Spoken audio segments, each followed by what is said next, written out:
From the BOD studio, it is Playin and Slayin, episode number 99. Whoa. That's a big number, Troy. Yeah, kind of. I mean, other people have done more, but for us, it's a long. I mean, 84% of gaming podcasts don't make it past episode 10, Yep. which is a totally arbitrary and made up statistic, as most statistics are, but believe it because I But said it probably true. on the internet. Yep.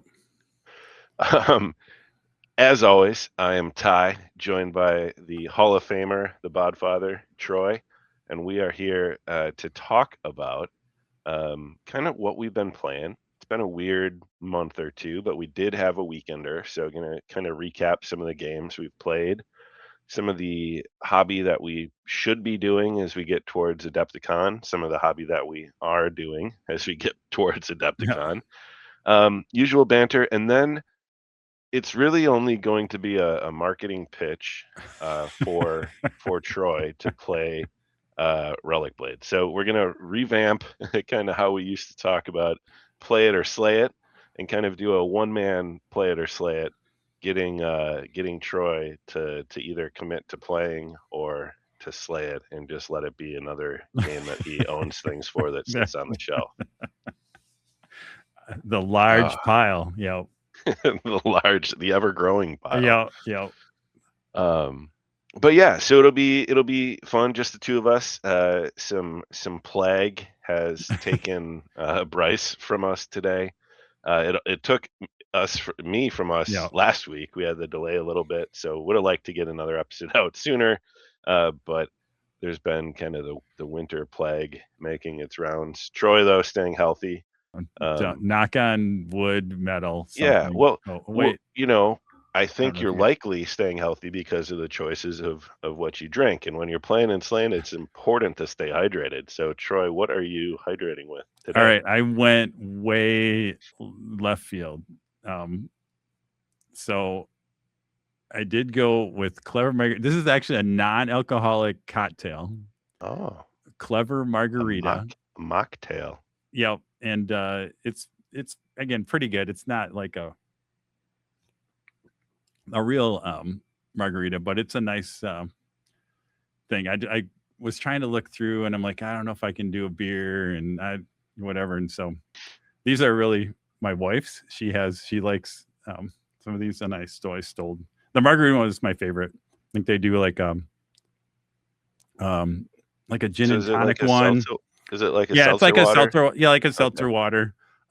It's almost like what's the cut? Like the cut water. Oh yeah, margarita. Yeah, it would remind you of that a little bit. It just doesn't have the same. It doesn't. You do not get the bite as much as they try. Right, you don't get the little bite of of alcohol like you would with a cut. But it reminds me a lot of like a cut water margarita mix that we have in there. So that was me today. So. Well, that's why you're staying healthy, because you're not not drinking real margaritas. Yeah.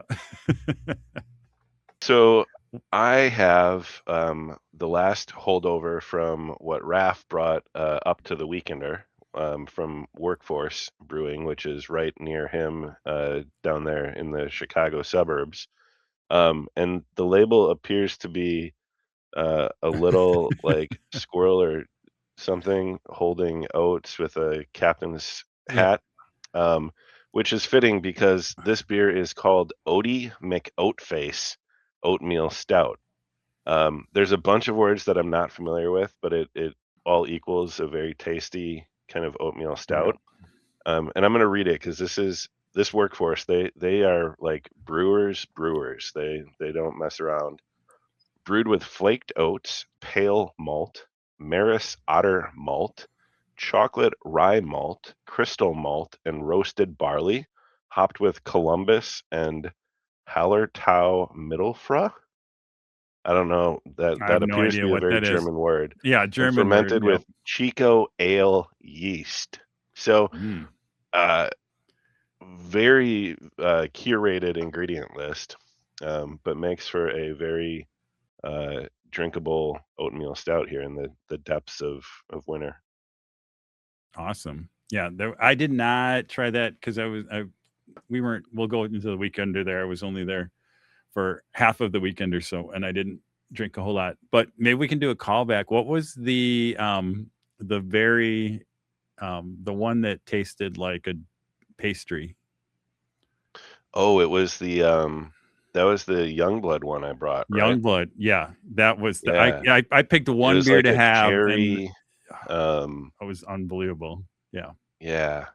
I want to say it had like cherry. Now I'm gonna try to look it up If on anybody's air here and make for really good. well, I'll yeah, we can fill. You said Youngblood. Yeah, very. It was a dark. You'll get the thing right. It was kind of like a dark stout, but it had definitely tasted like you were drinking a pastry, but not in the super sweet way. It was really good. So yeah, I picked like one beer to have, and that was it because I think that ran. I don't know. That runs like 15% too, or something crazy. So No, I can't find it. I'll have to do some research. There's one well, we can point people in the right walking place. receipts, but I don't think that's it. But Youngblood in Madison has a number of very delicious beers, and I will find it and put it in show notes. Yep. For more shows like this, check out the Goonhammer Media Network. More info at media.goonhammer.com. All right, so we had some good beer at the Weekender, and you kind of alluded to the fact that you were there for half of the Weekender, as was Josh. So it was a little different than our normal go and sequester ourselves for an entire weekend. But at one point in time, we did have 5 people there playing games. Since Raph joined us for part, he caught the second half of That's the true. Weekender. We had an average. What'd you do? You had an average attendance of 3.5 or something like that. Yeah, yeah. Started out with 4, peaked at 5, and then finished with 3. So Yeah. not too bad. Yeah, there you go. Yeah, I mean, good time and some games got played. So my game playing list is all Weekender games because I haven't played any other games since for other reasons. However, I think just the Ty, I think bulletin you're out trying to there. make me feel bad. You're like, Well, oh, we haven't had a game day since the Weekender, nope, no, and we it's haven't. Here is my advertisement though. So I am a gentlemen in their 40s in the Milwaukee area looking for local gamers to play RPGs, board games, or miniature games. So please send your resumes to the intern at basementofdeath.com. They'll be reviewed, and in qualifying interviews will be set up to be a part of the new Ties Playin and Slayin game group. Yep. So if you're interested in ensuring I can play more games, please send your resumes and inquire with intern at basementofdeath.com. oh, That being said, we did play a number of fun board games and even a card game at the Weekender. So I thought we'd just go through the list real quick. We don't have to get too deep in any of them, but pretty sure most of them got played by both of us. yep. So the first one that I could recall was Art Society. So I'd talked about Art Society previously, but it's a bidding kind of tile placement game where you are filling out a gallery wall. Wasn't quite sure how it would land with you and Josh, but what were your thoughts on Art Society? You know what? I had until you went through this list because I was trying to go remember what we went through. This was probably one of my. Again, there are a couple on here but this was one of my favorite. I actually liked it. Again, the art was cool. Again, it's right place. You have the different size paintings. You then are placing them on the board. There's a lot of games kind of in that kind of genre, but I think it was pretty cool. And the pieces were pretty cool. And then the little, it's all about the bonus points, right? Because there's different frame types. Is if you could get frames together, that gave you bonus points.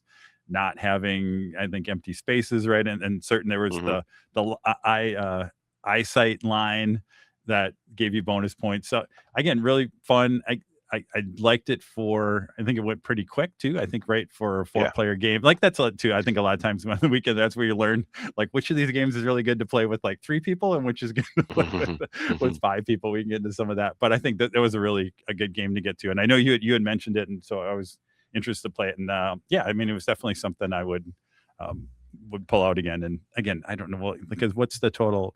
Are you 45 minutes into that? Maybe an hour maybe with 4 people, right? I don't even know if we were that long. Probably an hour. Yeah. Yeah. If you're just kind of playing and going Yep. through it, because it's a maximum of 20 auctions. Yep. And the auctions are just you pick your one cards 1 through 20 and you put it face down. Once all 4 are down, you flip it and then choose. And I mean, you're not overwhelmed with choices, and there's not a lot of like other things you got to do. So even your like selection process is pretty quick. Yeah. And I felt like we tried to screw over Josh and he still won. If I remember that right. Yeah, we tried to set him with bad paintings, but Yeah. he was able to squeak it out. So Yeah. He was trying Josh to will make us tell feel you bad he won all everything. 7 Yeah. games that he played. Yeah. That weekend I think he won 3, but I mean, go back to the videotape. We'll go see. Yeah, we'll review it. So that was Art Society. Then another game that I introduced you guys to, and actually we ended up playing a couple times because I then played it with Raph and Bryce, and we played it, kind of the 4 of us, is Harmonies. So Harmonies, also a game that I've talked about playing a lot of 2-player with with my wife Nicole, but we played that, and it is, it's really kind of you're building a landscape, and then you're arranging your tiles in such a way that you score points for these animal cards. So you're creating homes and habitats for these animals to live in harmony. Um, each turn, you kind of take your tokens. You get a selection, 1 of 5 piles of 3 tokens, place them on your board, and then you can draw from a kind of row of animal cards that reflect different patterns and different ways you stack your tokens. So once again, another game that is very straightforward, I think, in what you're trying to do. The scoring, there's a lot of different ways to score points. So you get a little bit of, oh man, there's a lot of ways I can go, but you tend to then develop what way you want to build your landscape. And how did Harmonies land for you? Yeah, no, I thought that was, I mean, we played it twice, and again, I think that one was fun because it, like, there's enough enough player interaction, right? Where, because mostly it's like some of the cards you're taking the different patterns that you're trying to build, and so there's a little bit of that, but not a whole lot. I mean, a lot of it's kind of you building your thing. Board.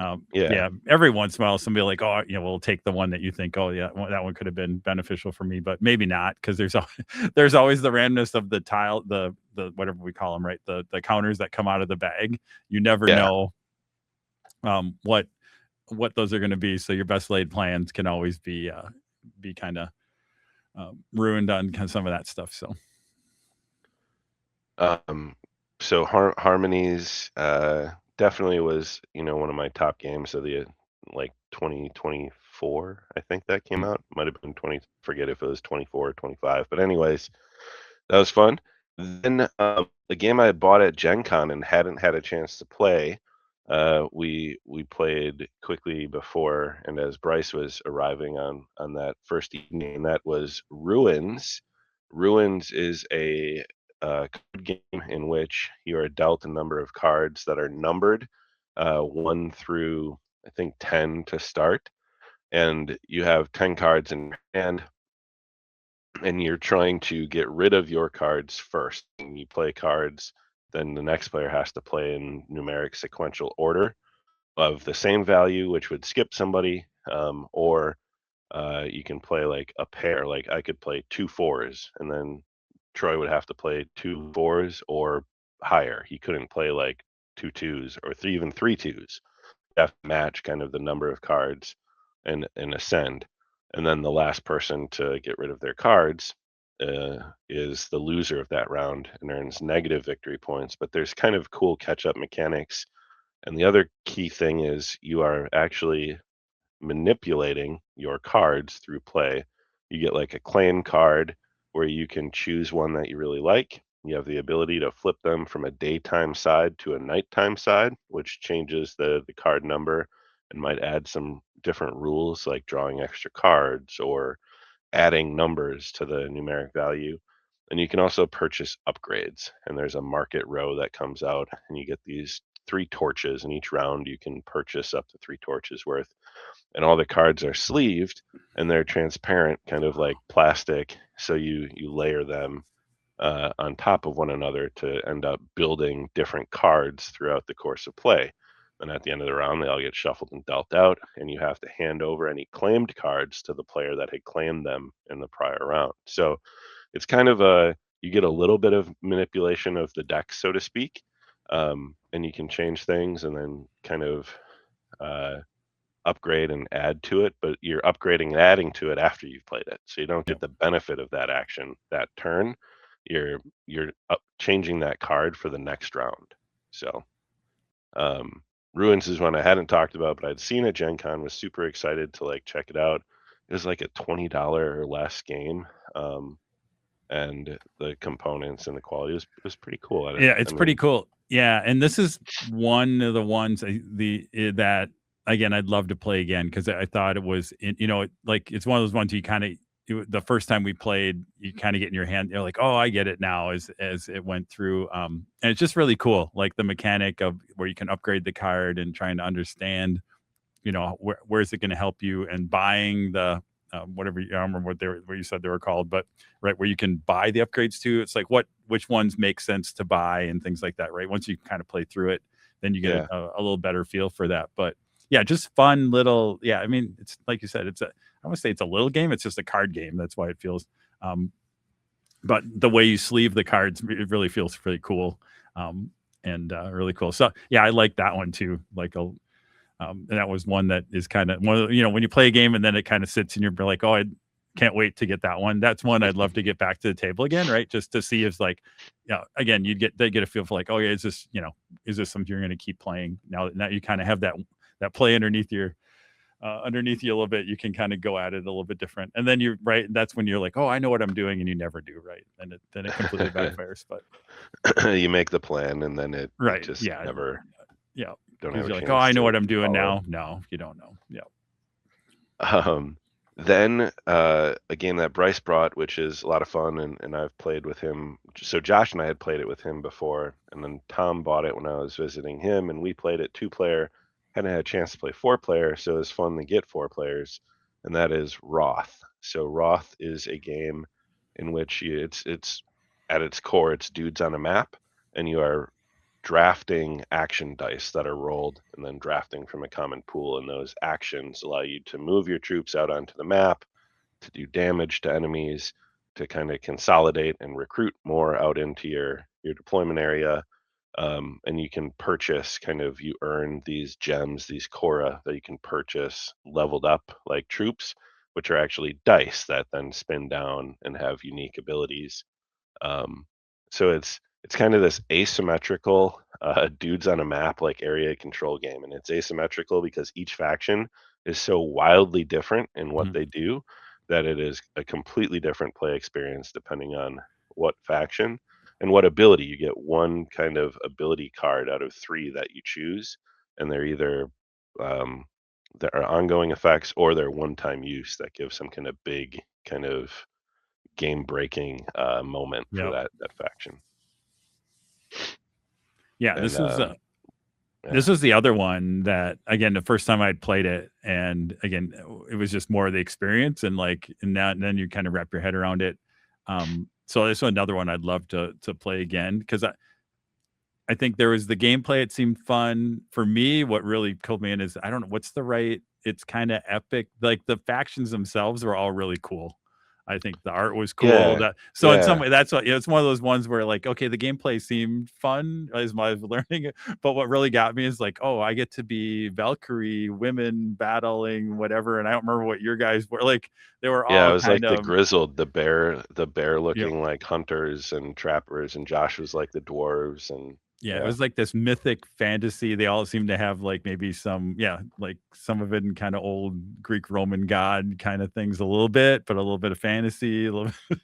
So that's what really got me, was kind of the factions all seemed really cool. And like you said, and then they all have their different play style, but that play style seems very much in theme with whatever that faction was, which is pretty cool. So yeah, that was the art you talked about, but the color, like there's so much bright, kind of vibrant color to and the board is a playmat, so it just rolls out, and it's really like well kind of thought out, how there's little pictures that are embedded in the map that kind of show you how things move and where things are connected. And the player boards are mats as well. So they're kind of like you roll them out and they're in front of you. So really cool production design and art and color. Then we played Vantage. We've talked a lot about Vantage before. We played that, I think, twice. We played it once with just Bryce, and then the next day when Raph joined us, we got it back out for 5 players. Vantage is definitely a game that I think I would rather play with 3 people than 4 or 5. Yeah, I think that was one thing. I think what we learned was that it doesn't quite. I shouldn't say. I mean, we had a lot of fun in that afternoon, hanging around, whatever, playing Vantage, whatever. But I think the game itself didn't. In some ways, I think because you had 5 people, and you had all the different. Again, Advantage, you kind of have slots for dice, and as you do actions, if you remember right, you generate these dice. And you need to have ways to kind of store the dice off, otherwise bad things happen or there. And it just seemed like once we got to 5 and we were kind of juiced up a little bit, like it really didn't matter. We could always do pretty much anything, which was okay because it let us explore that world.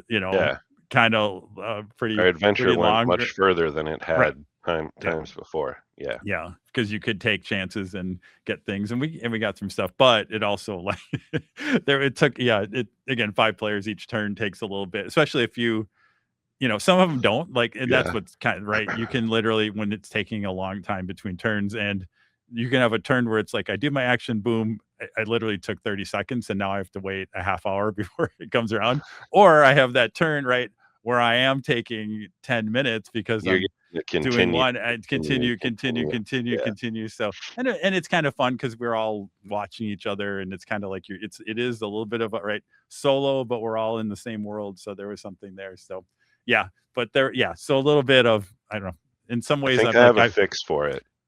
I think I have a fix for the length, and it is in a 5-player game. I think any more than 3, you're only, like a house rule we could do, it would be you are only able to use the player boards of the person to your left or your right. Right. Oh, that so could you couldn't get helped by the other crew. And it would just isolate it to like fewer choices and maybe more risk and more damage. I don't know. Might be interesting to play it on hard mode. But it was good. We played twice over the weekend. I might be good with Vantage for a little while. Like I think I might not, because it was fun. Like we saw, like I think Josh, like he got some power armor. Like there was some really cool. Like what was fun is we really saw some stuff we hadn't seen before. Yeah, again, which really is cool. Like every time I've played, I've had a very different experience. I've seen very different stuff. I've seen some, like Bryce drew a deck out where you did a battle like with this deck of cards that we'd never seen before, like dueling.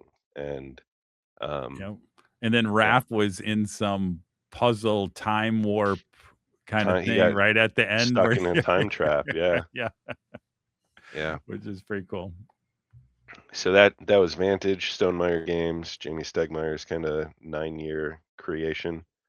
And then you guys left and we played Relic Blade with Raph. Relic Blade we'll talk a little bit more about, so I'm not going to get too in depth, but we played a 3-player game. Raph kind of taught Bryce and I how to play, but we set up some cool terrain and kind of told a cool story on the tabletop. And then after we wrapped up Relic Blade, we played another round of harmonies with Raph. We taught Raph harmonies.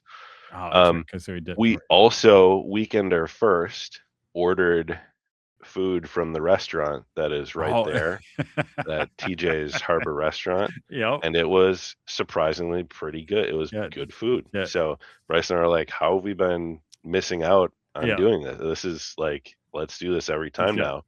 because we ordered, it was ready in 15 minutes, and it was a 1-minute walk. You walked over the parking lot. Yeah, it's literally across the out. And grabbed it, brought it back. So That's that's something we've been missing out on for the past 4 or 5 weekenders. That now Bryce and I are like, okay, next time we just do carry out from TJ's. And I don't feel too bad. It sounds like I only really missed one game slot, right, of the convention. I only missed one slot. Yeah, 1.5, and then the late night, and then the late night, and the late night, and the late night, whatever. Yeah, kind of that way. But the it was all about the vibes and the hangout, which was the late night was kind of, we took our time. Oh, we played. I forgot. We did play one more game. Raph brought Unmatched Teenage Mutant Ninja Turtles.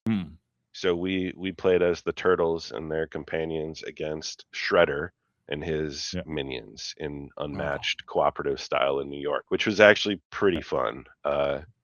So I had never played an Unmatched game. And then we missed 2 slots. We're going to count. Wait.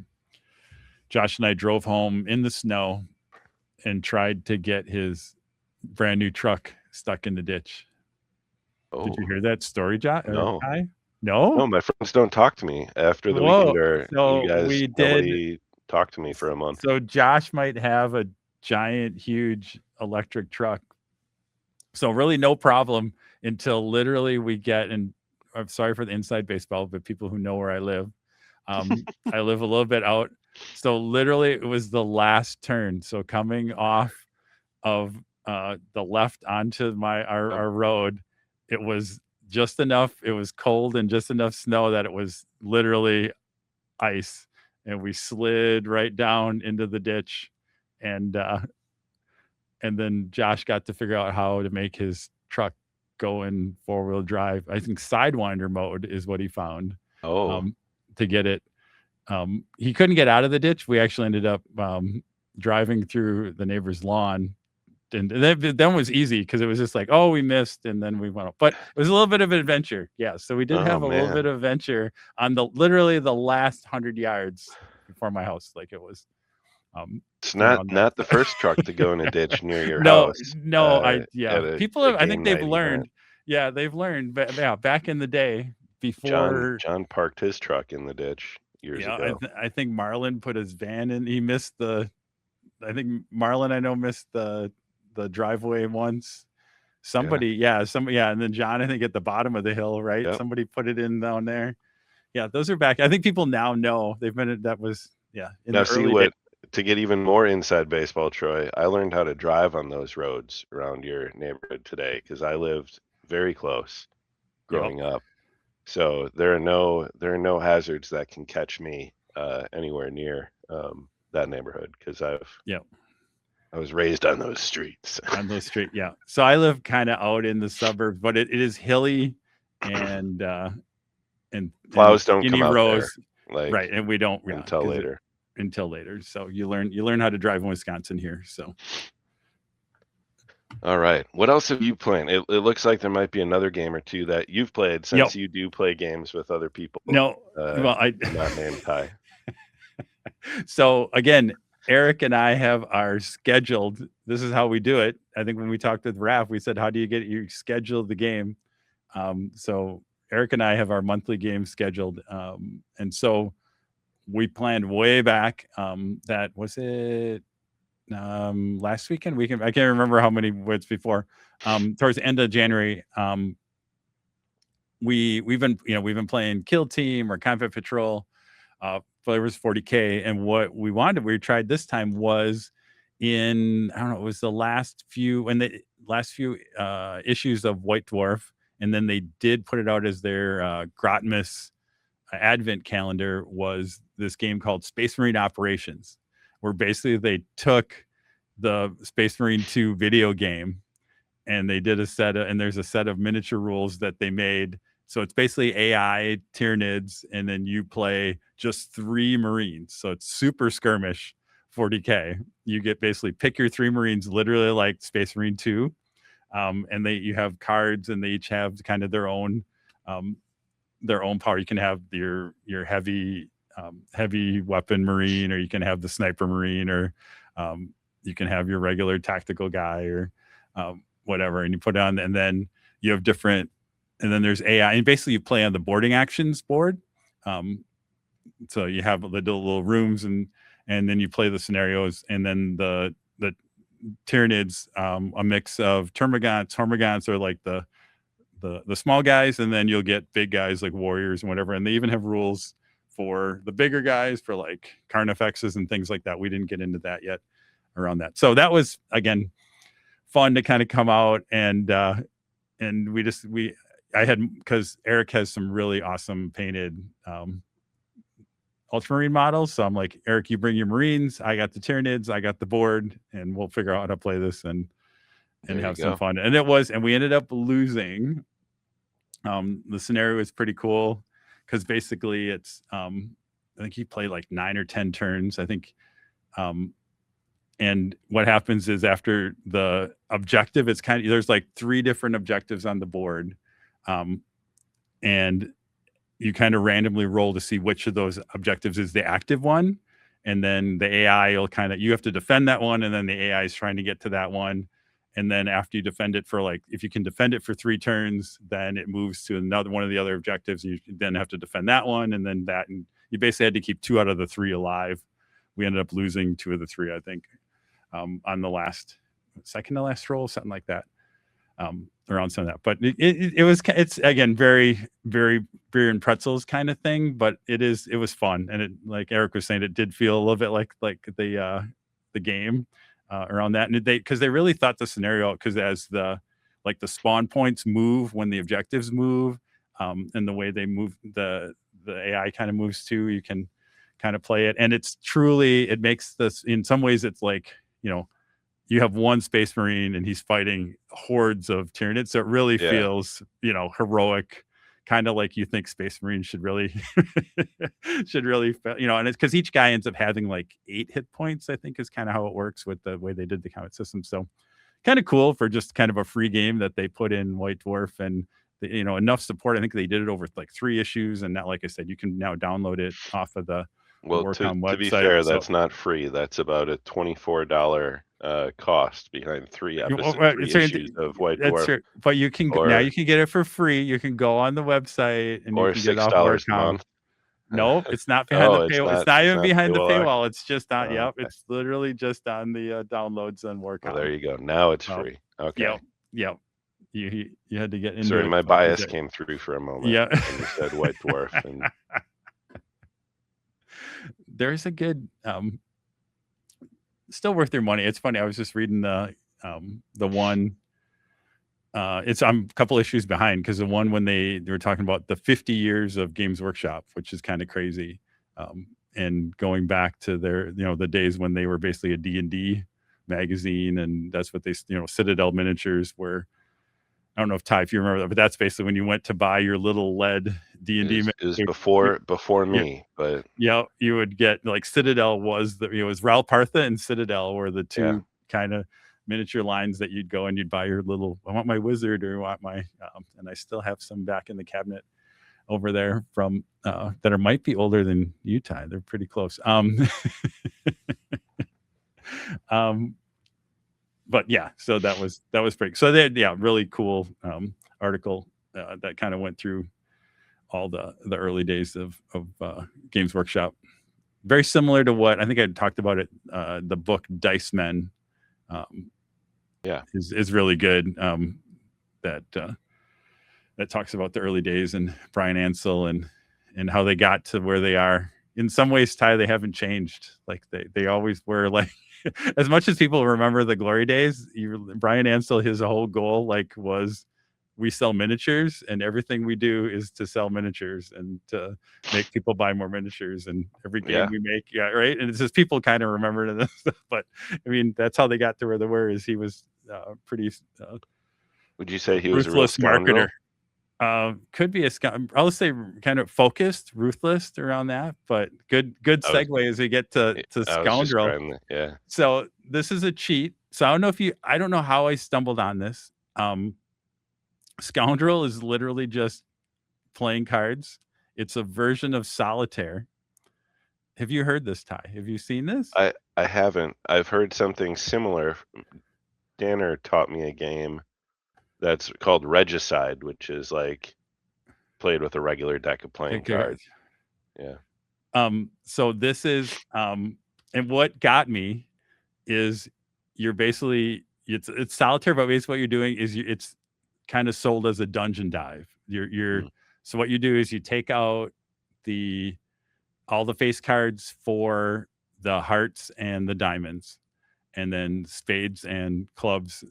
You're playing all 13, and then basically you have your deck, and you play, and you're gonna play. You play 4 cards out, and then you have to, and that is your room, and then you have to clear each room. You play 3. If you clear 3 of the cards out, then you deal the next room until you get through the whole deck. And you have 20 hit points, and so you can have your 20-sided die as your hit points, and then your cards. And so what it is the spades and the clubs are monsters. So you lay out your and then your diamonds are your weapons, and then the hearts are your heal potions.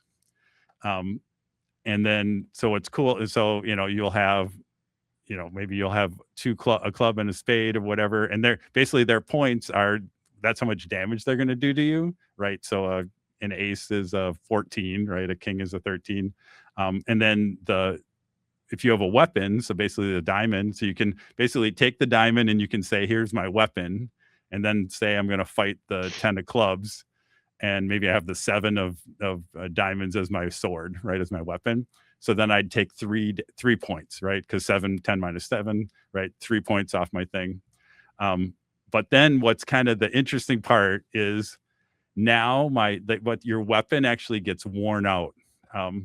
And so basically what it is, though, I can only use my weapon on a monster that's smaller than the 10 of clubs. So I can only use it now on a 9 or whatever else like that. So the trick is to kind of, so you get through, and then you get, if a 6 of hearts comes up, I can get 6 heals, and work my way through it. So I don't know, it just got me because they just, they skinned it as this dungeon dive. And so I don't know, I've been playing it, and then there's like an app on your phone too. I was going So to say, I was playing somebody it. made it into like Yeah.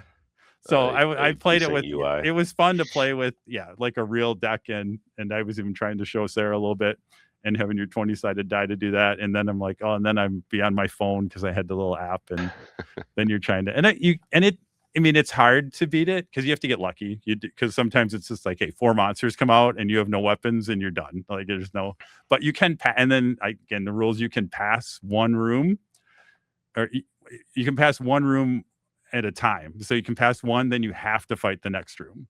Mhm. But you can do that if you come out and like, oh, there's nothing I can do here. You can say pass and then get the next 4. Hopefully that you'll get something then. And then those go to the bottom of the deck though. So you're still going to have to fight them when they come back around some of that. So again, really fun. It ended up being fun. Ended up playing a lot. Cool.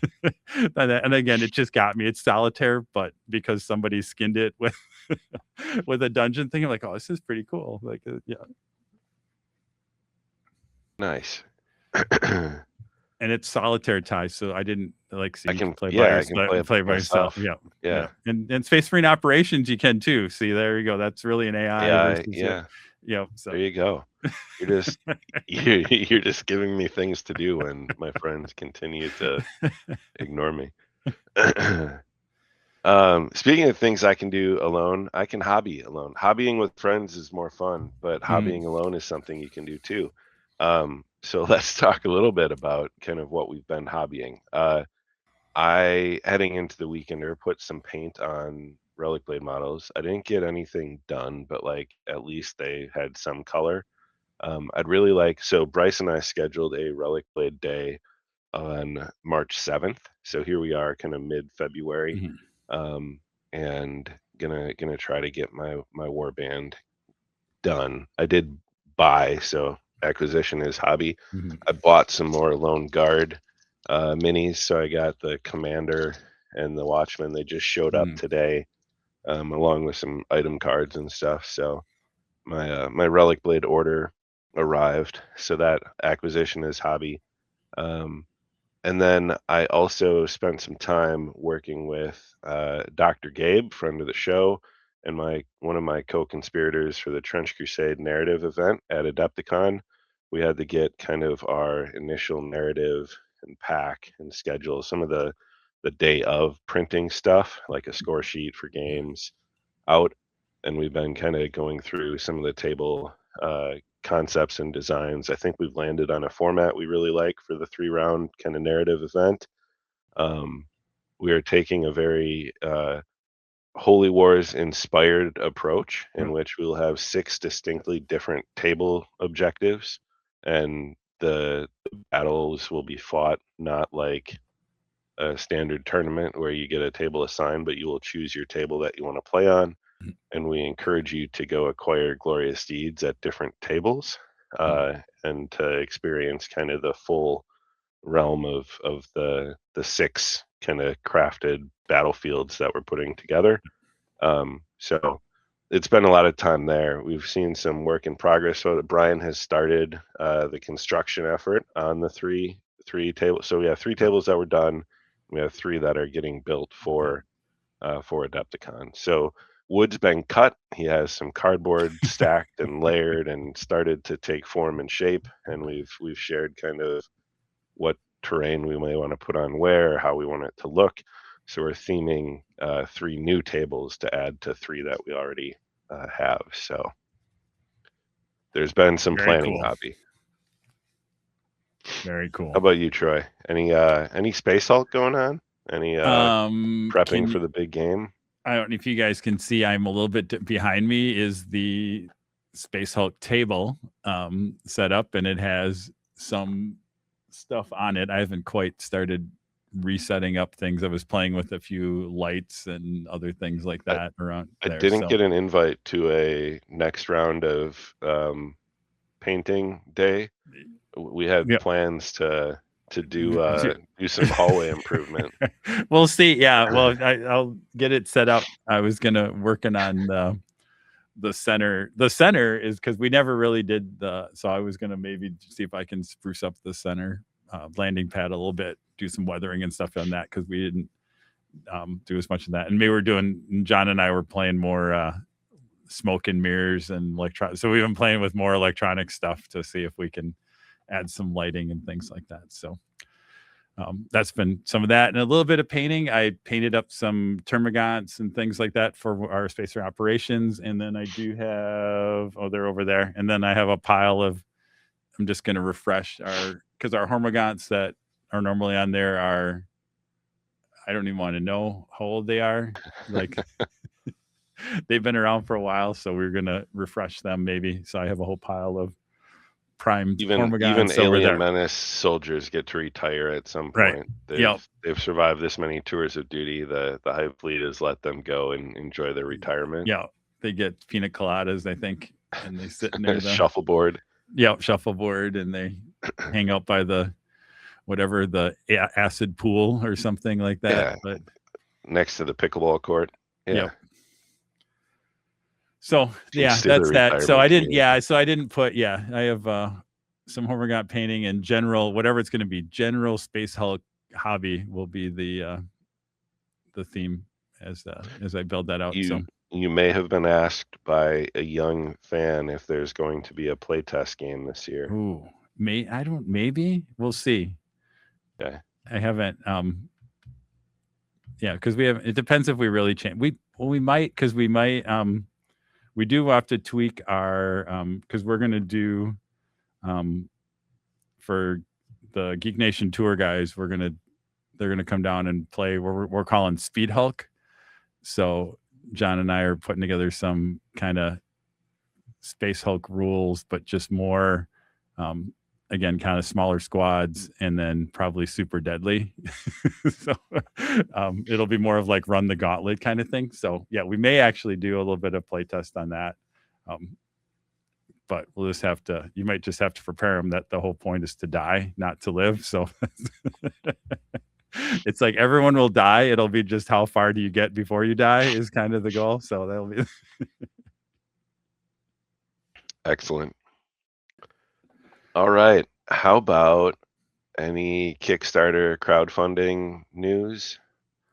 The only one I threw in here and just happened to hit my mailbox in the last couple of days was Again, one of our more favorite alternate RPGs, Blades in the Dark, is Evil Hat just announced a version, kind of what we call it, maybe expansion. I don't know what the right word is. Variation called Blade 68, where they're using the Blades of Dark engine. And I guess I had talked about how they're using the Blades of Dark engine for Ghost in the Shell for a different game companies that. This is Evil Hat, which is the actual. I think they're not the author, but they're the publisher of Blades in the Dark. But and I don't think it's the original. I can't think of John, who the actual original author. John Harper. Yeah, I don't think this. I think this is someone else, if I remember right. But taking the engine and doing Blade 68, so basically set in like an alternate history 1968, but kind of a 60s kind of vibe on that, but a little bit, again, what I was reading about it, not like our world 1968, a little bit different, and a little in some of that. So I don't know, not probably quite my thing, but it was interesting to see somebody, again, it's interesting to see that engine getting a little bit more, again, as we saw the Ghost in the Shell, and now this one, that I think there are people liking it because there's some pretty cool, I mean, we've talked about it a little bit. We still have an episode I need to release that goes into really details of Blades in the Dark. But really cool engine, kind of a fun RPG. So that's out there. That probably is live if you're listening to this, because I think it either just went live or is about to go live on something like that. So I got to respond to my survey from my Joe Abercrombie Kickstarter for what the inscription should be for my signature, and you were limited to like 34 characters or something. So I'm gonna keep it somewhat a secret because someday I want to show you, Troy. But it's a quote where I replace the character name with my name, like somebody saying something to somebody, and I replaced it with my name. And so it'll be the quote from one of the first law books, and then Joe Abercrombie. So I was pleased that I was able to find something I could do with the limited character range. I tried a bunch. I was like, Back to the Mud something, or like, you can never have enough knives. And I was like, no, too many. And then I was like, all right, here we go. And I got one that works. That's good, because I do, as much as I love Joe, I do want him to be able to use his arm after he gets done signing however many things he has to sign. Yeah, I think he did the right thing, because I think they did like 2,000 copies, right? Like, still a lot of signatures, but like, they didn't be like, anyone who wants one. It was a set kind of first however many to back that.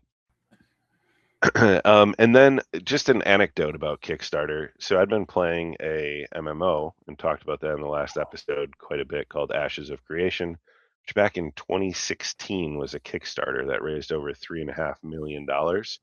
Spent a number of years in development, and had one of the more epic meltdowns and collapses and disappearing acts in the last ever of video games. So the studio, on January 31st, the creative director, Stephen Sharif, posted this kind of weird message about a board of directors and decision making, and him resigning and most of his senior staff resigning. Then they laid off 250 employees of the studio a day or two later. And the servers are still up, but the population went from 35,000 people playing to like 500 people playing, and everybody just stopped because the servers haven't gone dark, but there hasn't been an update. There hasn't been an official communication. There's been nothing. And there is internet rage everywhere, calling it a scam, a rug pull. Now, it's been 10 years in development, financial mismanagement and misleading, updates probably, but usually a rug pull happens a lot sooner than 10 years of sunk cost. But just joins the ranks of many other, MMO style games that crash and burn and can't maintain the funding and the steam. So not only did my friends not want to play any games with me, my favorite video game of recent years crashed and burned. So it's been a lot of the meme of from Narcos, Pablo Escobar sitting, on his swing set by himself. looking sad at my house of late. But Kickstarter, and just a good reminder, anytime you kickstart something, it is not a guarantee that it will ever come to fruition. And if it does fail, there is really no recourse because you are simply paying for pre-production costs of these games and products. And I think it's very important to remember that when you are doing these things on GameFound or BackerKit or Kickstarter, there is no promise, and it is clear as we see the production timeline slipping and the impending Chapter 11 bankruptcy for CMON CMON. Yeah.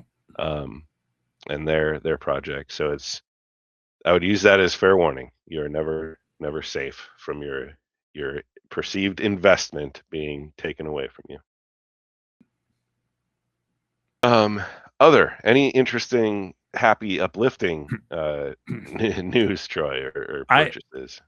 This might be more of a like we need Josh for this one, but I stumbled on this in some newsletter.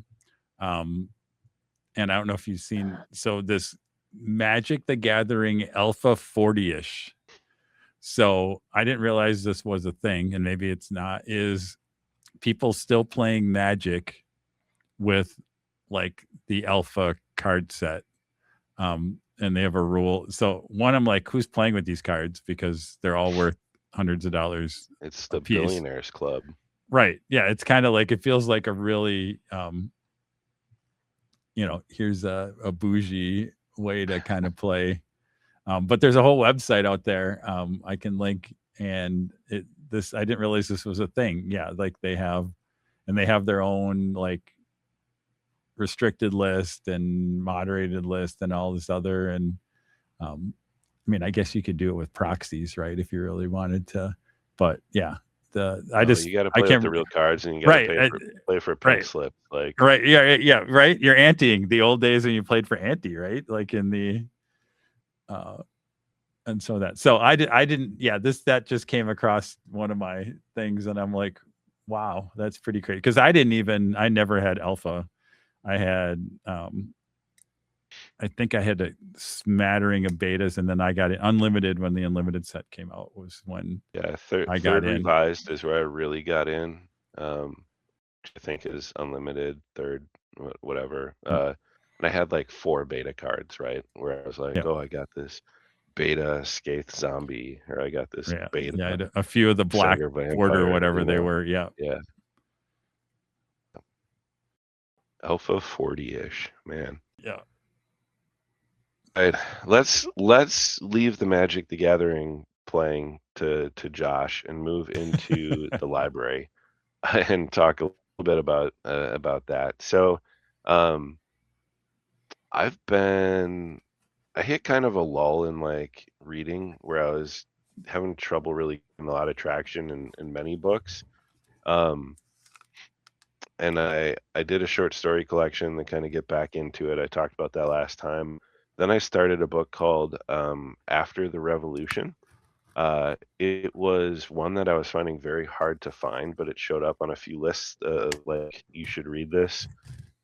It hits a little close to home right now. The year is 2070, and it is after an American Civil War in which there is a Christian nationalist kind of army that controls most of the South. And there are these people that are bringing journalists into these areas in Texas. And it kind of focuses on this guy who brings journalists into like the war zone. And then there are these like kind of leftist militias. And it's very like, I don't know exactly when it was written. I think recently. I want to say the author might be Robert Evans. I have to double check. But it's like an indie publisher. It was not like a mainstream published book, and it's actually really it's really good. I think the modern publishing industry though probably was like, we don't want to really touch this one. But enjoying that book. I went back and I read Timeline on Audible, the Michael Crichton book about time travel. Yep. I saw it in my Goodreads, and I had read it God knows how long ago and gave it like a 2. I think I gave it a Oh, 2-star rating. And I listened to it again and I was like, I see why. It was really slow to start. Then it got pretty good, and then I was like, this is kind of stupid ending. And I gave it 2.75. So like it improved after 15 or 20 years, however long it had been since I read it last. But the Audible, it's so funny because it's an older book.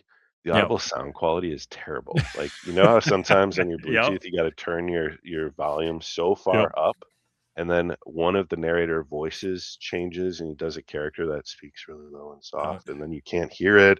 Yeah, crank it up for it. Yeah. Like, I'm like, the sound mixing on some of the old Yeah. audiobooks, I've forgotten how Like, bad it was. let's So get that some definitely could have compression on there. Yep. Yep. impacted my experience as well. But I finished So, that. so I read, So yeah, it's funny.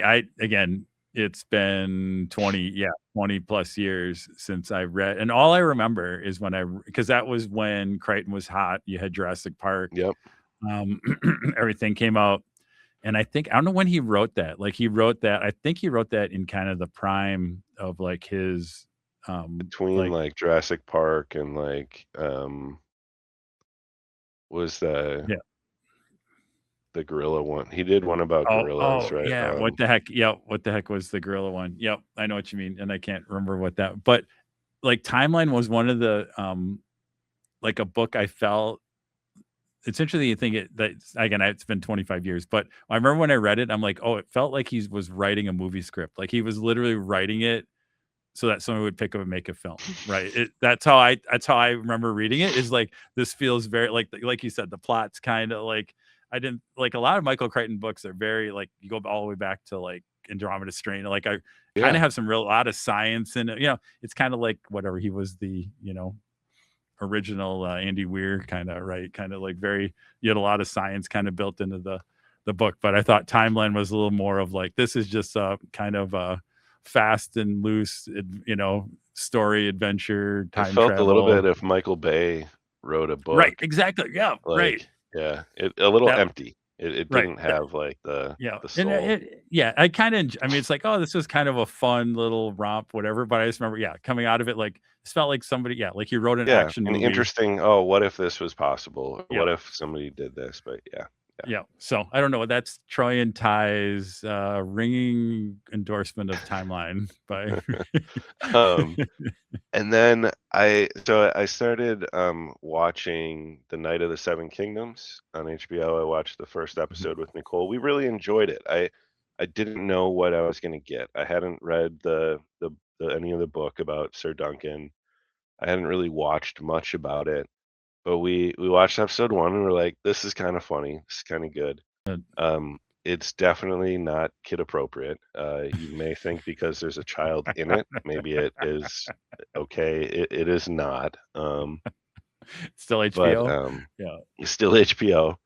But the first couple episodes, they're pretty good. Like I'm enjoying it. It's not the weight and the politics of like Game of Thrones, but it's a cool look at that world a little bit before kind of what you get in Game of Thrones.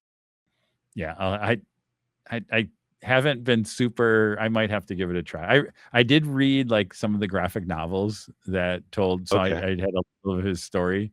The squire, the kid that plays Egg, who later becomes, who is Aegon Targaryen, is really good.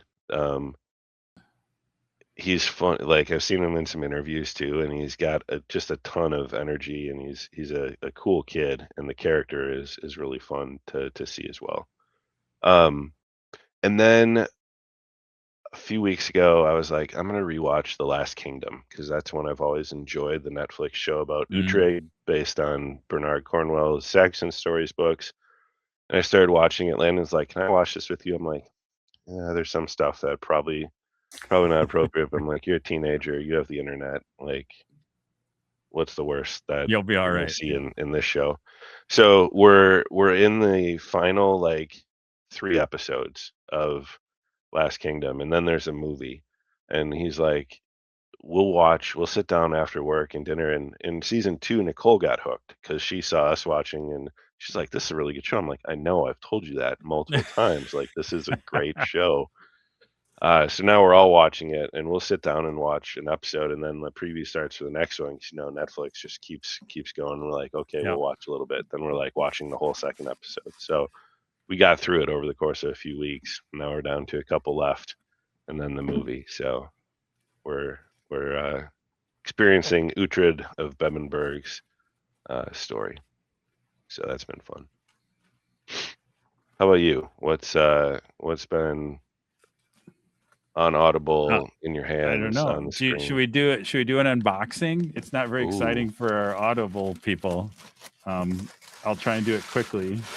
So I will recognize like these boxes. Yeah, we're broken. And I think I know what this is. We'll pick one of the books. Whoa. You guys can, at least I'll get some sound. This is the, what's it called? Foley? This is the Foley sound of me. Yeah. The so if you ever watch ASMR broken binding, it does wrap up your books pretty well. So we'll have, but this is, we'll see if I can get. So what you're missing here is Troy has taken out a tome that was wrapped in several layers of paper and plastic wrap. He is now going into the broken binding butcher paper. Yeah, the final line here. And I never want to rip it. I always have to like untape it because you feel like you're a barbarian if you just rip the paper. I feel like they're doing a disservice by not using a wax seal to seal the final wrap. Their book. Yeah. And I don't know. It's been fun to have a broken binding to buy, but at some point I don't really need all these either. So this, let's see what this one is. So, there we go. So Martha Wells, Murderbot Diaries. Yep. Volume 1 and 2. Volume 2. So they did a set covering the first, because they're like novellas. The first books are really novellas, so they stuck a lot of them together into a 3-book series that covers that. So some cool for people on the YouTube cover art, some you got some end pages, some cool stuff on there. So pretty cool. I love Murderbot. We talked about go watch the Apple series over that, but it's a little cool. So I was sitting on the doorstep when I came home this morning, and then I'm like, oh wait, maybe I could and I brought it down. I was sitting here. So I probably won't read that. It'll just be like, books are what I call now artifacts. Yeah. Yep. Like that show, like, here's a really cool book that I liked. And it's kind of like albums for music nowadays in our world of everything being digital and streaming. The physical things are more of like an artifact to celebrate and support the artist is really what I always always see it as. So what I did watch and listen and whatever, I finally got around to watching the Fantastic Four movie. It actually was a little better than I don't know. I just was never super. I'm like, oh, that looks pretty cool, but it never was on the top of my. It was like interesting, but didn't watch yet. So yeah, it was. It was better than I thought. I mean, I didn't have high expectations on it, but it was. I thought that it actually did a pretty nice job. Because I was a little bit. What scale, or more like maybe a 6.5? Yeah, I think it's. I would reach for barely. I don't know. Yeah, it's barely reaching for a 7. I put it somewhere between 6 and 7. So like 7, the Canada judge, since we're in the Winter Olympics, the Canada judge would give it a 7. Then you'd have a 6 from Germany, a 6.25 from Portugal. And then the Russian judge would give it like a 4, and then the U.S. judge would give it like a 6.5. Okay. Yeah, I thought it was good. The woman that plays Sue Storm, I thought that's what gave it an elevation. I thought she was really good. I didn't really know her, and she's, again, if you watch TV, she's in some. I can't remember what she's in. She's in something else that you'll recognize her from. But she's the one. And then you have Pedro as Mr. Fantastic. So it really, I think, really good like I think that's what carried it. Like really good actors in there. The stories, it is what it is. Like the story is I feel like that's the only thing like they've told the origin story of Fantastic Four a million times, and again they give it a little bit of a twist. That's why I probably gave it more than a 5 on that. But yeah, enjoyed it. Like again, it was. I'm like, oh, I'll watch this. I think over, and I got some of that. You'll be good to hear that I am a year after, I think, Black Tongue Thief. I'm like, oh, you know what it's time for is Daughter's War, Christopher Bielman. Did you read it or listen to it, Ty? Both. Both. Yeah. I think the narrator, the woman narrating it is spot on. So Yeah. Without real spoilers, Daughter's War is Galva, the character from Black. It's telling back her story on some of that. I'm only about halfway through. I think maybe a little bit more than half on some of that. So really, I'm enjoying the writing. And again, I think the narrator, the woman's doing it, is just so. It's so. Part of me, like, there's this whatever the right part, left part of my brain is like, all right, here's a man, Christopher Bielman, whatever. Him doing a first person woman character is just really, really good. Like there's some really good moments, touching moments, like emotional moments, and like wow, the way that's what really, like, I'm really enjoying the writing. Like it's and the tone shift from Black Tongue Thief is an adventure novel, right? Yep. Like at its core, it's RPG, fantasy world adventure, with some comedy and some like magic. Daughter's War is like war is terrible. War has ravaged this country. War is all they know. Like you get that kind of. It was like the feeling when we played that game for the first time, the Grizzled. Yep. Where you're like, oh my gosh, this is terrible. Like, or this war of mine. Like this war of mine, right? Yeah, right. Yeah. That's and really good. But I think then in the writing, it is these moments of hope and of her being with her brothers and her family or her friends, love, and and mixed in between, like again, really enjoying it. It's been a nice change up too. And then I threw these in. It's kind of funny. I always watch what my daughter Sarah watches, and things I enjoy. Speaking of Game of Thrones, it took me again. I think I even talked about Hilda. If you've ever seen the animated series Hilda, based on the book, so much fun. It's so awesome. Fantasy world, little girl, and there's in a world where there's elves, and like it's kind of like our world, but there's like a fantasy right behind the curtain. There's these fantasy things that she can see and interact with. But Bella Ramsey, I didn't realize Bella Ramsey is the voice of Hilda. No. I don't know why. Like I watched the series, and it's in typical my daughter's fashion. She watched it years ago. And then things come back into the thing, and then she just gets on the, like, for a couple of weeks we'll watch every episode of Hilda again.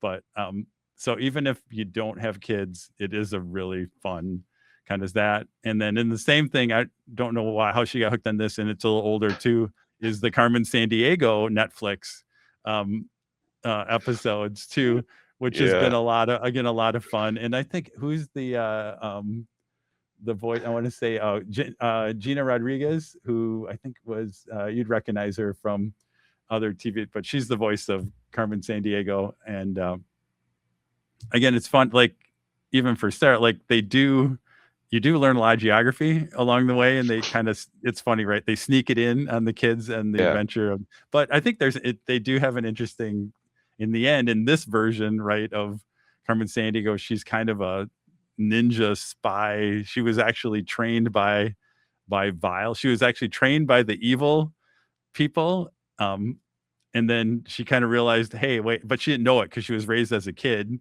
in this kind of criminal organization, trained as a thief and a ninja kind of person, and then realized, oh wait, I'm on the wrong side, and then escape from there. And so it's interesting, like as you follow it over the 3 seasons, there's a bigger arc, and then each episode is her kind of, again, she's stealing, she's like a good thief, who's trying to return the things that were. So yeah, that's been kind of fun. So those are my two very much um, fun. But I would really recommend, if you have not seen Hilda, there are some really awesome episodes of that, and it's just a really, really kind of cool world. And especially if you have kids, yeah, then you definitely enjoy it. All right. Well, we are going to take a brief break, and when we come back, we are going to do our main segment, Relic Blade, aka selling another minis game to Troy, play it or slay it style. So, quick break. We'll come back and we'll see if we can get Troy to play Relic Blade.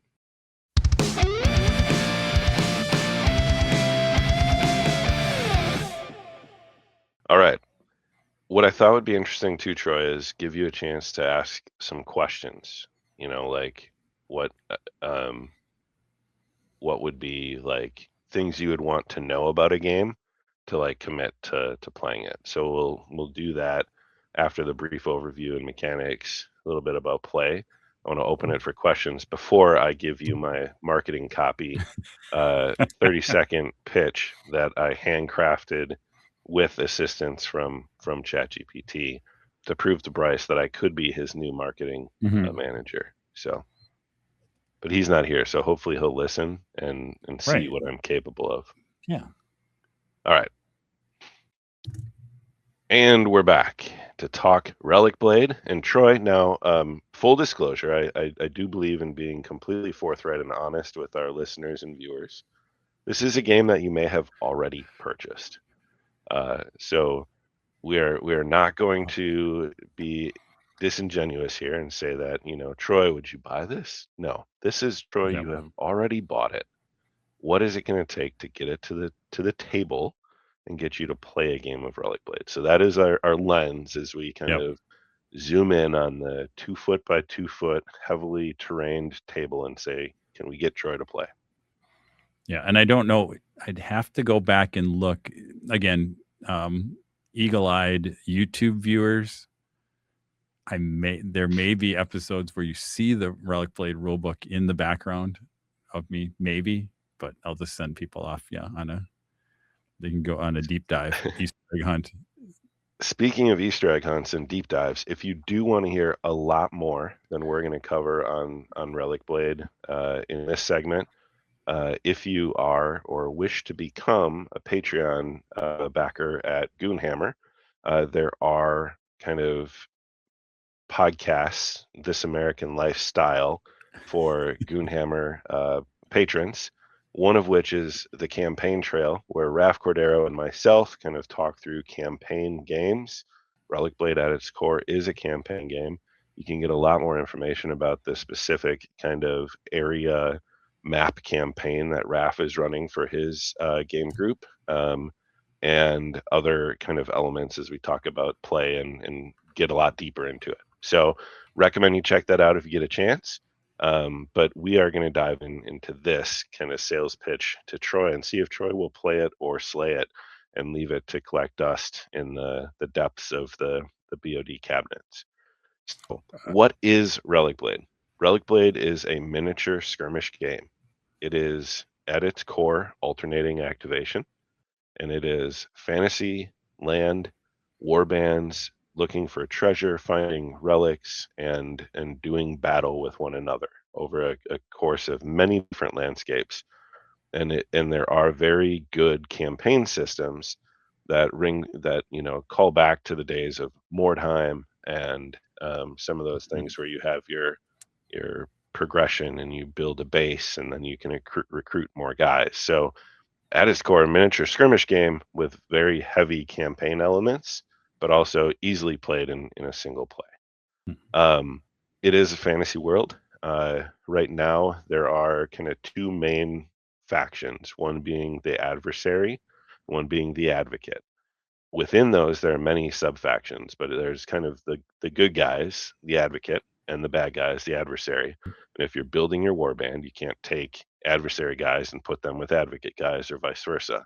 But there are many other factions within those, like I have the Lone Guard, which are kind of the Empire of Man's last bastion against kind of the darkness. They maintain these signal fires out in the borderlands. They're kind of like your rangers from Lord of the Rings. Then there are some Bryce is playing the Wilder kin or Wilder kin. They're like tree folk and kind of gnomes and nature. Raph has like aquatic like goblins. There's little shark creatures and shrimp and fish creatures. So lots of different factions within that. And it is a game in which the mechanics are very clean and very crisp. So it is a D6 system, Troy. Do you have plenty of dice D6s around the house? Oh, could be. Yep. Well, there you Most go. You don't popular need to die. buy any new dice. Each character has a card, and on that card is a series of abilities that they have, an attack of some kind, maybe a ranged attack, and they each get a number of action dice. And on your turn, you activate one of your models, and they take their action dice. So, like, you can assign one of those dice to move. Then they have a movement profile, move them 4 inches. They might have 4 actions, move them again, move them a third time, and then attack. So, like, you can kind of mix and match your actions and assign dice. Then when you are done activating your model, your opponent activates a model.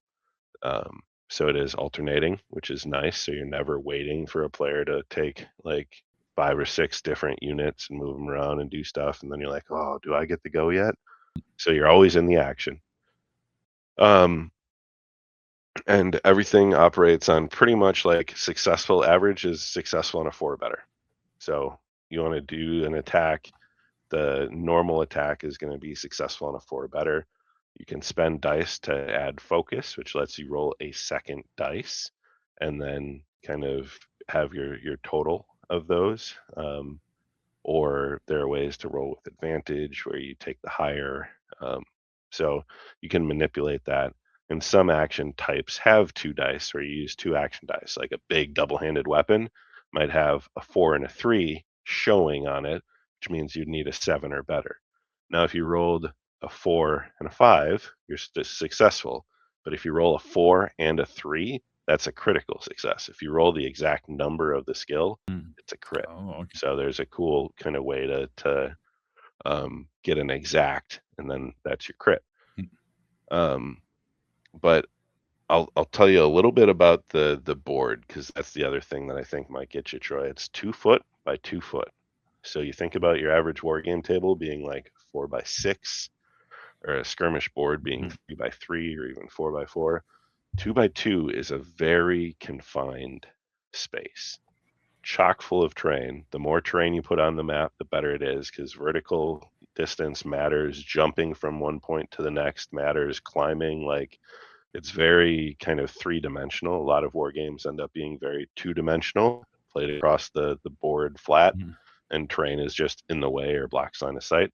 This, like, the more ladders and stairs and levels you have, the better off you are, the more cinematic the game is. So that's like the nutshell of Relic Blade. Now I want to give you a chance to talk, questions you may have, things you're interested in, what you want me to expand upon, and then I can talk a little bit more about my own experience in my game with Raph. All right. So my question will be, how is list building? How Oh yeah, is it? great. So, and I'll tell you my like where my sweet spot is. I just want to play the things that look cool and not worry so much about min max. Yeah. So every card, I'm going to take a card out for you, Troy, just to show you how great this is. So let's go to this. I had some cards ready and I put them away, but here we go. So I don't know, this might be tough, but this is the card. In the bottom is a number, and it's kind of represented a coin. That's kind of your influence cost. That's how much this unit costs. And you'll notice there's no additional cost, there's no upgrades. It is just get this guy and this is what he is. So this guy is 18 influence. when you start a campaign, you have 100 influence to spend roughly. Sometimes 75 for really small games, sometimes 100. 18 is on the low end of kind of your average troop. Most are between 20 and 23. So it's like 4 to 5 All right, models. guys. With that, each model could be equipped with like a weapon, an item, a trait, so you can add like cards that are combat abilities to them, or upgrades. So maybe they've got some training, one of each. And those cost either the influence that you use to spend for your guys or gold that you earn through playing. So in a campaign, you could purchase things to add and then give it to a guy. So you're picking 4 guys. Most factions have maybe 7 or 8 models available to like choose from. And then if you want to mix and match other models that look cool, as long as you get your point total up to close to that 100 points, it doesn't have to be exact. You can pick a health potion for 2 to add on to a 98 point unit, and that's kind of how I did. I'm like, I want this guy, I want this guy, I want that guy. Okay, I'm at 84. Let's buy a sword. Let's buy a potion, and let's give this guy this ability. There we go. So, and if you were to do a campaign, then your influence total is the same, but as guys die or you recruit new ones, you kind of can mix and match and improve your roster. Cool. All right. So maybe you're going to send me off to the campaign trail. But so how does it feel as you've played? You haven't played a ton, but like Raph has played more, whatever. How's the balance feel, or is it? And maybe part of that question, because balance is balanced, is where does the game fall on the luck to strategy scale? Right, like all of them. Right, it's a dice games. There's always gonna be luck involved, but how much is So where does it scale? It scales in that there's not a ton of there's no like true upper range, right? The more influence and gold you earn, the more you can buy, but you are limited by what the models are, and you're also limited by if a model is ever taken out from play, there's the chance that it's dead. Dead. Like, so no matter what you've invested in it and added to this guy, if you get a dice roll at the end of the game where he gets a horrific injury and his stats are either impacted or like he loses an item or like or dies, he's gone. So there's kind of always this ebb and flow, which remind me a lot of Mordheim, where your warband is living as you play, and if a guy dies, he's removed, and you have to go recruit a new one who's not going to have those skills and those upgrades and abilities. You also have some different ways that you can mitigate kind of that power of one guy by sending a few things at him. Like nothing is so overpowered, and since it's activating alternating activations, you go with your powerhouse unit, and I have 3 other units remaining that I can kind of focus on him. It's a D6, so like chances are the way I can modify my dice, I'm going to start chipping away at them, and the health never really increases. Most guys are between 3 to 5 health, so like damage is a compare. I roll a D. If I'm successful in hitting you, I roll a D6 and I add my damage, which might be +2, +3, +4. Then you roll your armor plus a D6. The difference is the health done. So it's not like extreme swingy. It's not like a D20 system. It's not like I'm rolling a fistful of dice. So from a luck standpoint, you have ways to use additional actions to make your dice have a higher chance of success, but it's often a single dice roll. There's some ways you can get a reroll through, like if you spend influence extra from, say I had 100 points of influence and I only brought 90 to the table, there are these twists of fate, which can be purchased as abilities, and one of them is like adding an action dice, but diverge costs 5 and you re-roll a single die. So I could bring that with my army list and say I have 5 extra points. It's this to use on Twist of Fate, and I get that 1 reroll. So ways to manipulate. They've stayed pretty even. I think in Raph's campaign, what he'll talk about in Campaign Trail is It's often not a rules or a list building issue. It's a players being familiar and having read the rules and know what they're doing to try to combat something. It's a skill issue more than it's right. a power creep or a luck issue. Yeah. Because in the end, you talked a little bit about scenarios, but what is a typical like scenario victory condition? Like, what are you? Yeah, they're incredibly well designed, and why I say that is there's many scenarios across the various campaign books, and every faction box comes with a unique faction like scenario, and they go from like control the objective in the center to escape with the treasure to there's a a pack yak escort mission where you are literally taking a yak with like crates across its back from one edge of the board to the next, and the opponent's trying to stop you. When you set up the mission and play it, there is often a mechanic where you are like, I place an objective, you place an objective. I place an objective, you place, then I place. So there might be 5 on the table, then we randomly remove 2 of them.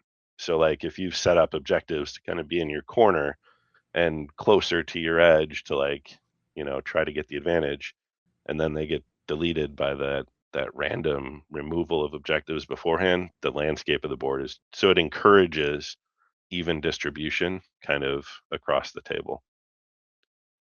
And every of the source books has 6, I think, like battle plans or whatever you want to call them, scenarios. Then there's campaign scenarios. Then there's event scenarios. So there's a ton of available ways you can play. Cool. All right. So here's my final. You want to give me the big sale? Can you give me your most epic moment so far that's happened in a game? So I have one game, and it was a 3-player game with Bryce and Raph.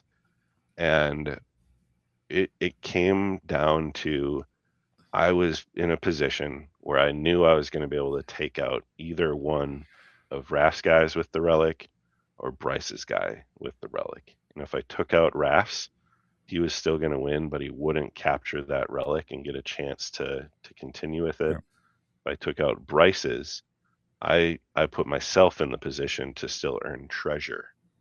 So I had this moment with I had my ranger, so he had a bow, and I was like, I had the aim, like focus. I was like, I'm gonna shoot to kill, and they each had like 1 hit point, and I had to make this decision. I'm imagining like this archer, so I'm in a raised position, and Raph has escaped through an archway.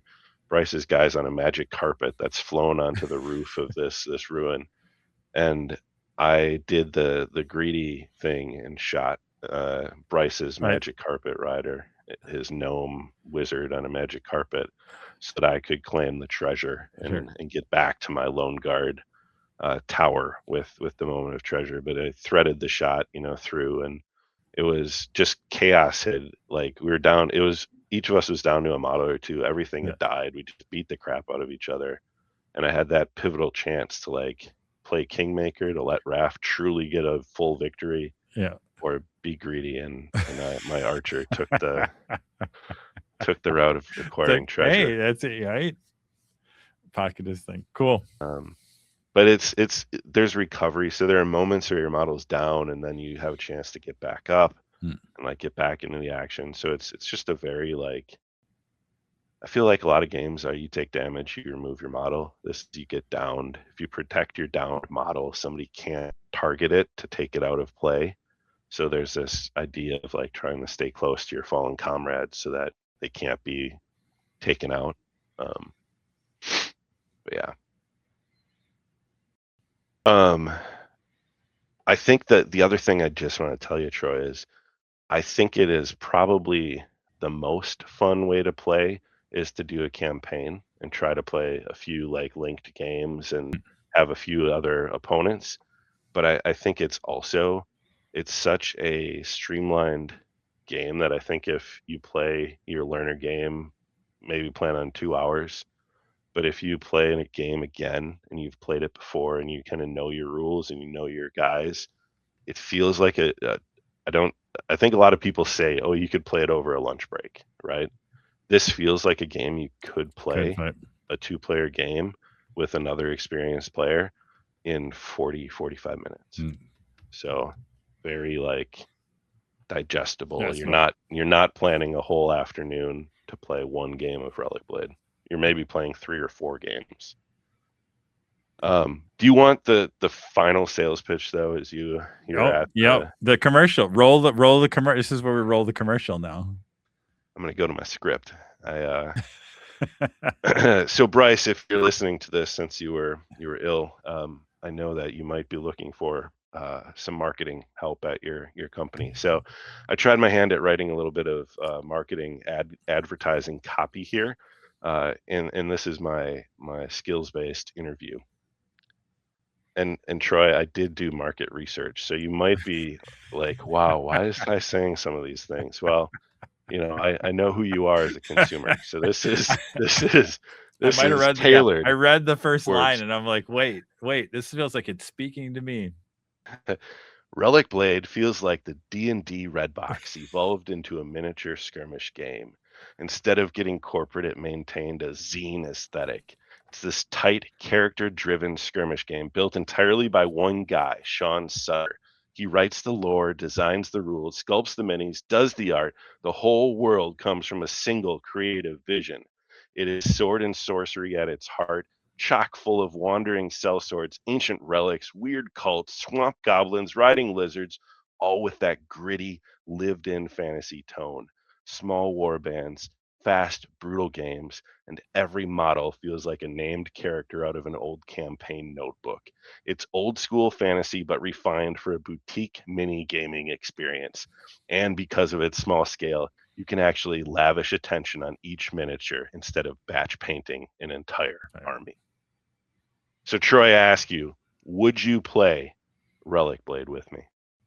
Or will you slay it and leave it in the depths of the BOD?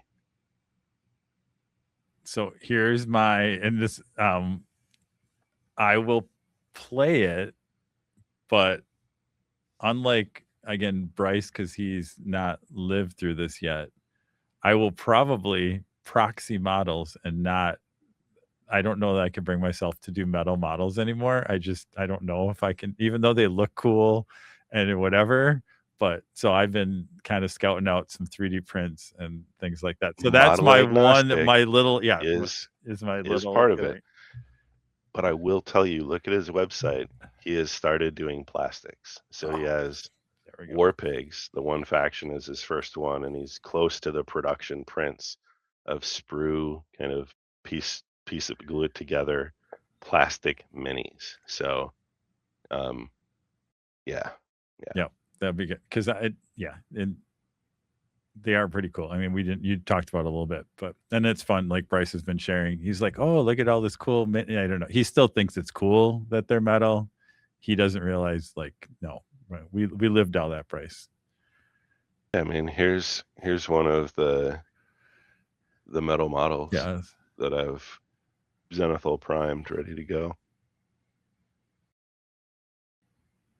A lot of detail. Mm-hmm. Can't get focused because it's looking at my face.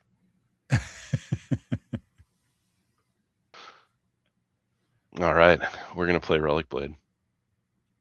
I'm pretty sure. Again, that's not a lot of. I think you can, if I can get 5 models to the table, right? That feels like a. Yeah, that's truly all it takes. All right, I'm glad we have finished, and hopefully, Bryce, you enjoyed that ad copy. Mm-hmm.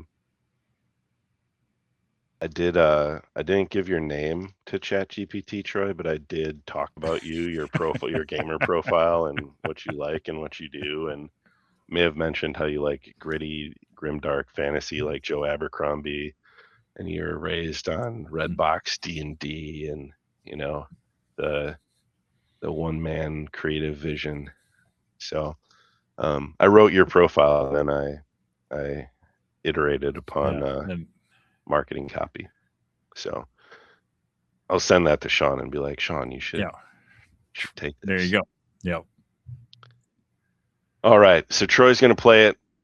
I'm going to play it. I want to play it again. I'm going to play it again. This is one that I don't know how to get people to play in our group, but I feel like it's, get a few models together. Gabe is hopefully bringing a Relic Blade Warband to Adepticon, so we're going to try to play a little bit there.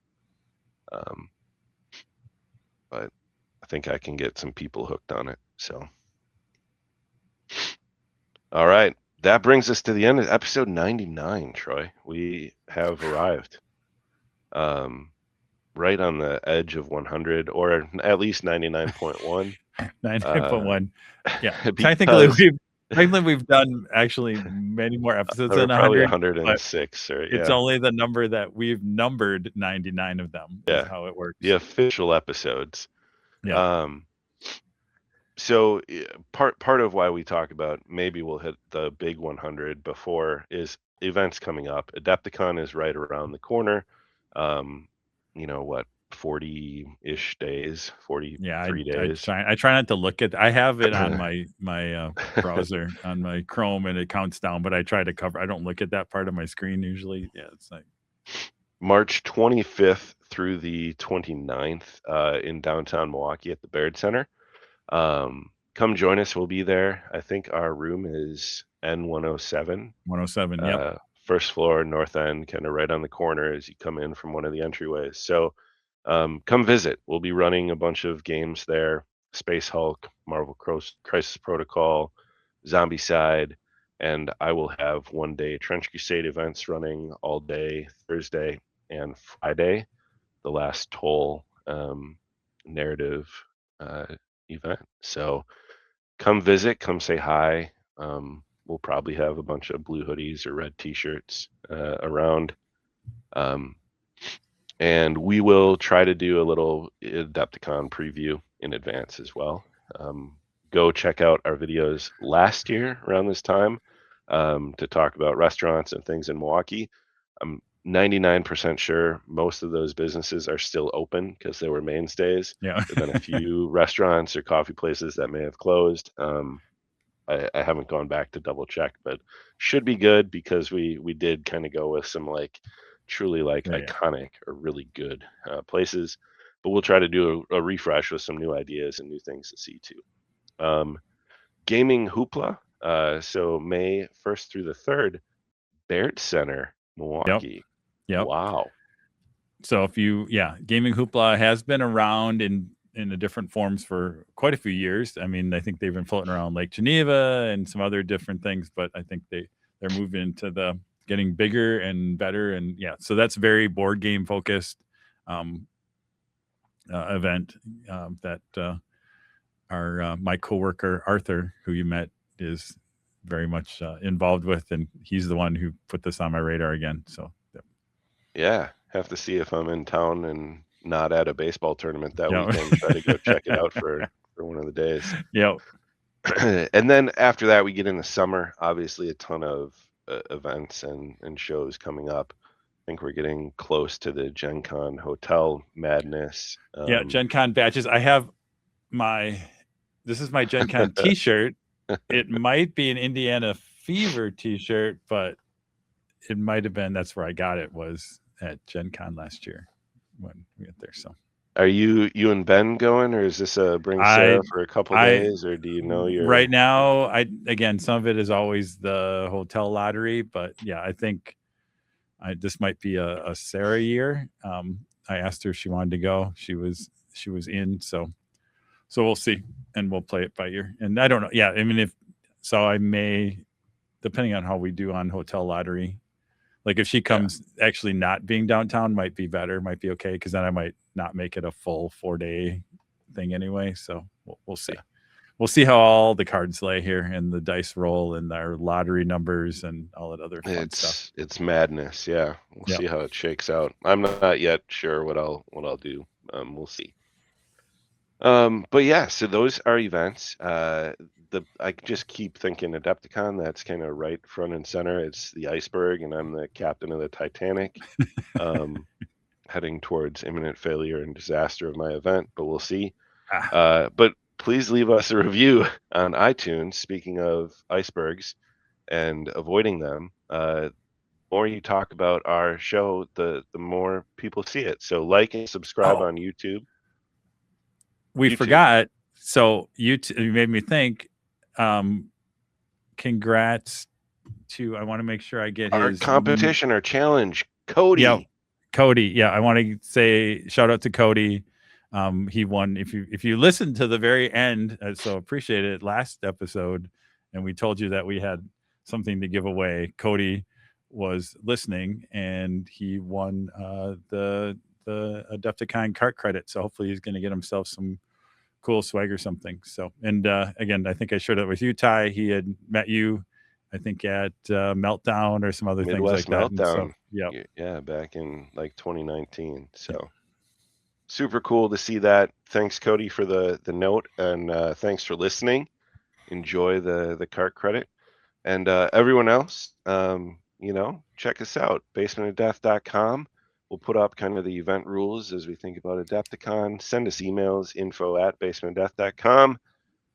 Check me out on Goonhammer, patron special campaign trail podcast, but also check us out on Goonhammer Media Network and all the other wonderful shows there. Troy, any final thoughts? Yeah, again, like you said, Adepticon is the train that's coming down the track. Excited. It'll be a blast. Second year in Milwaukee, so